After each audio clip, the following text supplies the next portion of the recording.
Busina tayo sa jeep na nakapark sa right side. Maging maingat, baka may lumabas sa kanan. Binusinahan, very good. Okay, akit kami. Kuya, Okay. wag kang tumingin lang naman. Oh. Yung jeep daw, wag daw tumigil. Ba't ka kasi tumitigil sa tulay? Bawal naman talaga tumigil sa tulay. Pero wag sila mag-alala, marunong kami sa hangin. Hindi tayo sure. Pinagdadasal ko talagang tumigil sana para masundan mo yun, ma-practice natin yung hangin Diretso tayo? Diretso pa rin po. Pagpababa, no rin mag-gas pedal. Okay, maintain lang yung linya. Lahat ng abala sa right side, yan ang kailangan mong paghandaan. Lalo na yung pampaserong jeep na yan, lagi ka may distansya sa kanya kasi naghahanap yun ng pasero. So, okay. Pedestrian, kung may tatawid, patatawirin po natin. Nag full stop ka naman, Teya. Anong gear? Good. Basta huminto, balik sa number 1. Naliligo ka dun. Pinagbibigyan niya po yung jeep. Paunahin na daw po niya yung jeep. Sabi ko, tinitignan ko, ba't ayaw gumalaw?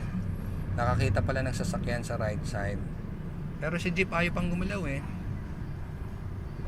Yung tricycle kasi doon, medyo hindi siya nakakapasok kasi may tricycle sa right side. Pagpasok ni jeep, ma'am, sunodin tayo sa kanya ng dahan-dahan ha. Okay lang magbigay. Pero pa nagbigay ka ng bigay, baka hindi na sila maubos. Dito ka na, sunod ka sa kanya. Alright, tayo naman. So yan ay giving the right of way. Mapagbigay po yung aking driver. Jeep nakapark sa right side, lalayuan mo na lang yan. Nagkasya nga yung jeep, pasok din tayo dyan.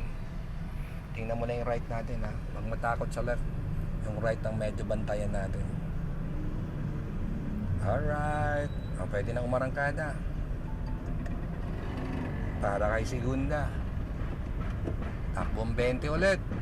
Very good. Okay. Ayan po ang resulta ng galing sa matic, naglipat sa manual. Pangalawang araw, pero katapusan na rin namin ngayong araw. Ito na yung huling araw namin sa aming pagmamaneho. So magiging code ni ma'am, pwede sa manual, pwede sa matic. Saan tayo? Okay, change ko na second. To the right tayo, to LCC. Alright, tuloy-tuloy ulit. Very good. Get ready your signal light to the right.